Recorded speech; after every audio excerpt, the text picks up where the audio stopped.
Garantie pour toutes vos envies. Le porc français, typiquement bon.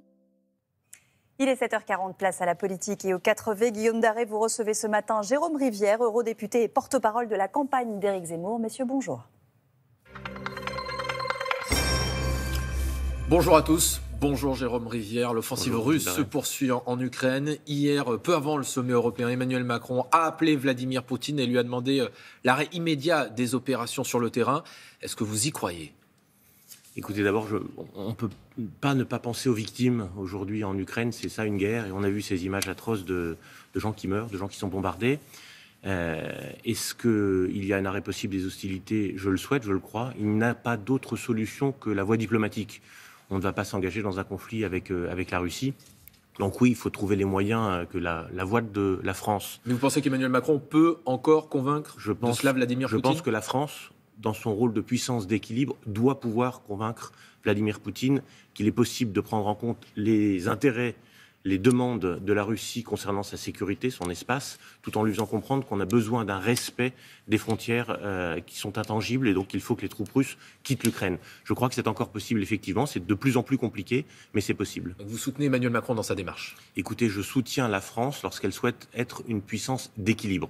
Ce que je crains, c'est que les postures que nous ayons prises depuis le début nous placent dans une situation qui fait que nous sommes peu crédibles. On va peut-être parler des sanctions européennes, beaucoup de remontades, mais assez peu d'actions. Et finalement, ce sont les Français, notamment, qui vont être frappés par ces sanctions pas un rebours. Certains dans votre camp disent la parole d'Emmanuel Macron n'est plus crédible parce qu'il est allé à Moscou. Finalement, il y a la guerre aujourd'hui. Est-ce que c'est un sentiment que vous partagez ?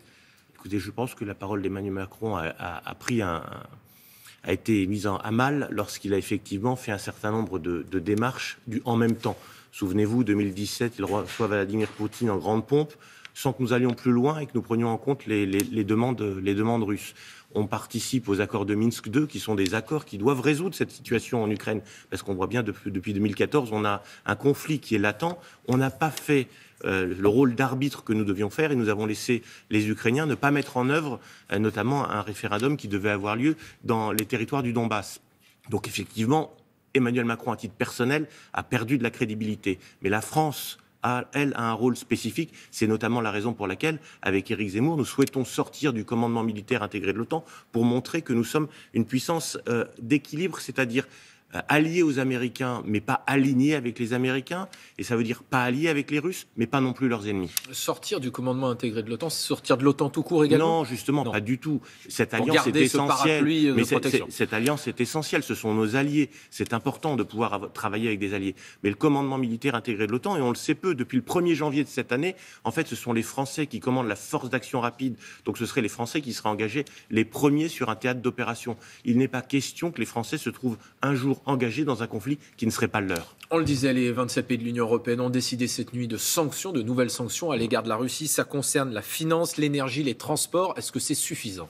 Il y a une forme d'hypocrisie quand même, parce que ce qui a fonctionné en termes de sanctions contre l'Iran, par exemple, c'est la sortie du système SWIFT, ce système qui permet les échanges monétaires entre les banques. Aujourd'hui, on ne le fait pas. Et vous savez pourquoi on ne le fait pas ? C'est parce que l'Allemagne veut continuer d'acheter son gaz en Russie.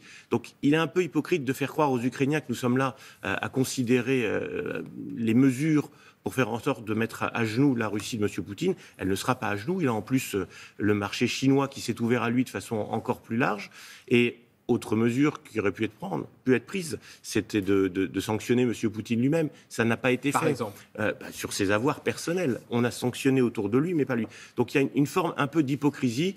Et on retrouve cette Union européenne qui illumine aux couleurs du drapeau ukrainien le Parlement européen, la Tour Eiffel demain.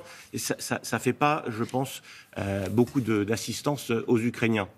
Et la chose la plus importante, c'est que dans ces sanctions, ce sont les Français, l'industrie française qui va être extrêmement touchée. Donc peu d'action, peu d'efficacité en Russie et en revanche des effets désastreux pour l'économie française. Alors cette invasion, je n'y crois pas. Je prends le pari que la Russie n'envahira pas l'Ukraine. Vous savez qui a prononcé ces mots sur France 2 le 9 décembre dernier. C'était Éric Zemmour. Quand on se trompe autant, est-ce qu'on peut prétendre être président de la République ? Mais écoutez, on s'est trompé avec le président de la République. Nous ne sommes pas en situation de gouverner. Et donc nous, les informations essentielles que nous prenons, ce ne sont pas celles des Américains, ce ne sont pas celles des Russes, ce sont celles de l'État français, de la France, du président de la République. jusqu'à il y a 3 jours, il était allé à Moscou en nous expliquant qu'il espérait obtenir, ou qu'il avait même obtenu l'accord d'un sommet entre le président Biden et le président Poutine. Quand vous avez le chef de l'État qui vous explique cela, vous avez toute raison de croire qu'effectivement, il n'est pas question pour M. Poutine d'envahir l'Ukraine. Mais est-ce que Éric Zemmour n'aurait pas dû être plus prudent ? Écoutez, il a pris un pari. Quand vous dites « je prends un pari », c'est que justement vous estimez que ça n'est pas raisonnable. Est-ce qu'on prend un pari quand on veut être chef de l'État ? Mais quand on commente ce qu'il faisait au mois de décembre, une situation pour expliquer la position qui serait la sienne, on peut expliquer que la position, elle est basée sur une perception de la situation. Encore une fois, cette perception de la situation, c'est celle des plus hautes autorités françaises. Je rêve d'un Poutine français. C'est ce que disait aussi Éric Zemmour en 2018 à nos confrères de l'opinion. C'est toujours un modèle pour vous, Vladimir Poutine ? Il s'en est expliqué hier sur votre chaîne en indiquant que lorsqu'il avait fait cette phrase, c'était pour expliquer qu'il trouvait M. Poutine patriote et qu'il avait en tête avant tout les intérêts de la Russie. Comme un chef de l'État français doit avoir avant tout les intérêts de la France en tête. Ce qu'a fait M. Poutine hier, il a franchi une ligne rouge, c'est inacceptable. C'est condamnable. On a été immédiatement, en condamnant cette intrusion, cette guerre qui est faite.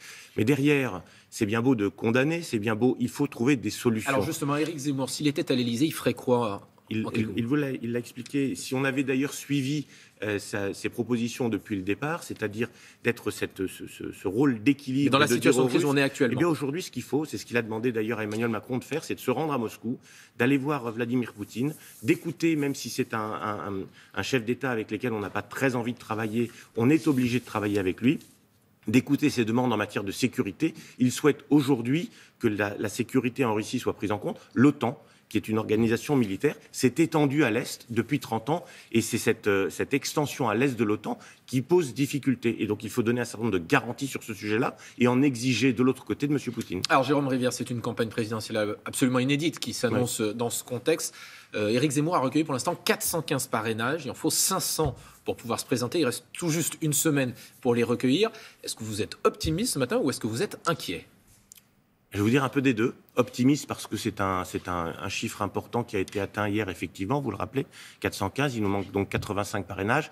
C'est quelque chose qui est totalement atteignable. On a énormément de maires au téléphone qui nous disent qu'effectivement, ils considèrent que ce serait tout à fait antidémocratique qu'Éric Zemmour ne puisse pas être candidat. Mais donc, nous restons mobilisés. D'ailleurs, ça prend beaucoup de temps. Et c'est une règle qu'il faudra être amené à changer parce que quand vous êtes en train d'appeler des maires, vous n'êtes pas en train de faire campagne. Et donc, c'est une règle qui prend un peu les maires en otage, parce qu'ils ont été pris en otage parce que leur nom est publié, et qui prend la démocratie en otage parce qu'il serait inimaginable que nous ne soyons pas candidats à cette élection présidentielle. Est-ce que vous ne craignez pas que cette guerre en Ukraine relègue l'élection présidentielle au second plan ? Il ne faudrait pas que ce soit un nouveau Covid, effectivement. Quand je dis ça, c'est que pendant le moment du Covid, on a ce sujet a étouffé l'information. Mais la démocratie française a besoin de cette grande respiration. Tous les 5 ans, nous avons la plus grande échéance, qui est de savoir quelle est la direction dans laquelle nous souhaitons emmener le pays. Et les Français ont envie de cette échéance démocratique. Et donc, il faut que très vite, nous puissions à nouveau parler de cette élection présidentielle. C'est un véritable enjeu de civilisation qui est proposé aux Français.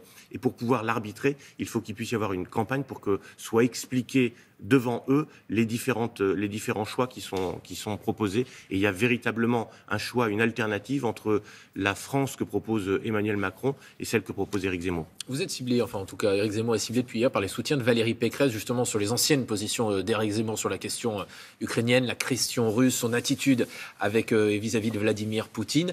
On voit clairement que Valérie Pécresse dit « la bonne candidate de droite, c'est moi, seul moi peut battre Emmanuel Macron ». Écoutez, Valérie Pécresse se débat dans des difficultés internes terribles. On voit qu'elle a elle-même des soutiens qui sont en train de partir, soit chez Emmanuel Macron, soit laissant entendre qu'ils envisagent un deuxième tour Zemmour-Macron et donc qu'ils voteraient pour Éric Zemmour. Je pense hier à François-Xavier Bellamy. Elle a des difficultés dans la légitimité de l'élection qui l'a portée comme étant candidate des Républicains. Et elle est relativement hypocrite parce qu'elle a pris, à juste titre d'ailleurs, Éric Ciotti dans le cadre de sa campagne. La position d'Éric Ciotti vis-à-vis de Vladimir Poutine et de la Russie est la même que celle d'Éric Zemmour, c'est-à-dire une position d'équilibre. On n'est pas russolâtre, on n'est pas russophile, on n'est pas américanolâtre, on n'est pas américanophile. On adore la France et on souhaite que l'ensemble de la diplomatie et des actions diplomatiques qui sont menées soient menées dans l'intérêt des Français. Merci beaucoup, Jérôme Rivière. Merci. C'est à vous, Maya. Jérôme Rivière qui voit dans les sanctions